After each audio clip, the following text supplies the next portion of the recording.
Hey guys, so no content and low content publishing has been around for a while and it has changed quite a lot within the past couple of years. And so some of the strategies and concepts that used to work really well back in the days, they don't really work as well now. But I still see people following these certain strategies. So in this video, I'm going to talk about two of the most important concepts, lessons, whatever you want to call it, that you really need to understand in order to be successful with low content, no content publishing in 2020. So, in this video, I'm going to talk about that. So, let's get started. Okay, so to understand the first concept, let's go back to when I first started publishing, which was in Feb 2019. So, when I first started publishing, my initial focus was on quantity. I thought it was just a numbers game. And so my initial focus was just on the quantity of books. I had daily upload limits that I had to hit. And that's how I went about it initially for the first couple of months. And so what I used to do was I used to go to other marketplaces. I used to research over there. I used to select a niche. I used to validate this niche on Amazon. Then I used to produce around 10 designs for the niche. I used to upload it and then I used to just move on to the next niche. And so I kept repeating this process over and over again. And I saw really good results. If you go back to my initial income reports for the month of Feb, March, April, May, you'll see that my income was exponentially increasing. And I was vouching for this strategy back in the days. But then what happened was more and more people found out about this business model and more people came to the platform. And that's why if you try to replicate this quantity strategy right now, it's not going to produce great results. There's this age-long debate of which is more important, quality or quantity. Quality and quantity both are really important, and you have to strike the right balance between the two. All of that is implied.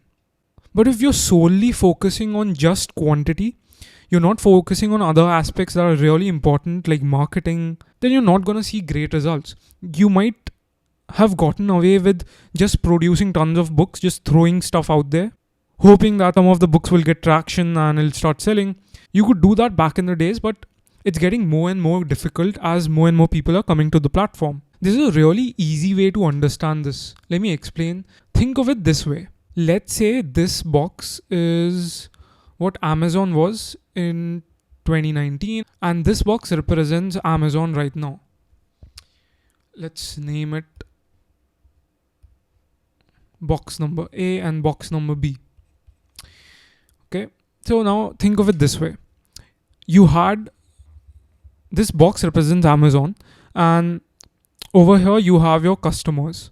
Over here you have your publishers, or you can also call them sellers. And so while the customer base has certainly increased on Amazon, more people are shopping online now than ever, the amount of people who came into publishing, especially low content and no content publishing, has increased quite a lot, right? Although no content and low content publishing has been around for a while, it really started getting traction in 2019. And so right now you have a lot of people in this business model. And that's not necessarily a bad thing. So back in the days when you didn't have a lot of sellers and you had a lot of customers, you could just throw out tons of books in a particular niche and you could just rely on it getting traction organically because you didn't really have a lot of other people to compete with. But right now when you do follow the same strategy and you put out tons and tons of books, the problem is most of the publishers are also doing the same thing. They are just throwing out books, most of which is garbage in terms of quality. They're just throwing it out there and they're just hoping it to somehow work. And so what happens is if you're following the same strategy, you'll end up getting lost in this noise. So that's why focusing on quality and marketing is how you get ahead right now. And so this is the first lesson, right? You have to focus on doing your research and then making the best quality product you can in that niche and then marketing it really well. You don't necessarily have to use Amazon advertising. There are other means of marketing as well. The second most important concept that I want to talk about is basically creating something that's not on Amazon. The number one mistake that people make when they're getting into a new niche, right? Could be activity books, puzzle books, whatever, is they just create something that's already been working. And while that's a good strategy, if you have a lot of competition in that niche, you have to do something to stand out. And just having a different cover and slightly different interior is not enough. You have to, you have to innovate. You have to add something to the concept that helps you stand out. Now you can go about doing that multiple ways. You can try to bring a concept on Amazon that isn't already there, or you can try to innovate on the already existing concept, right? By adding a twist to the concept. Let me give you an example. Kids animal books. For the longest time, people were just putting up the same stuff as their competitors in this particular niche. I'm talking about the broader niche of kids animal books, not just one particular category of book such as story books or coloring books. I'm talking about the entire broad concept of kids animal books. So for the longest time, people were just putting up your normal animal books like a kids dog coloring book or something like that.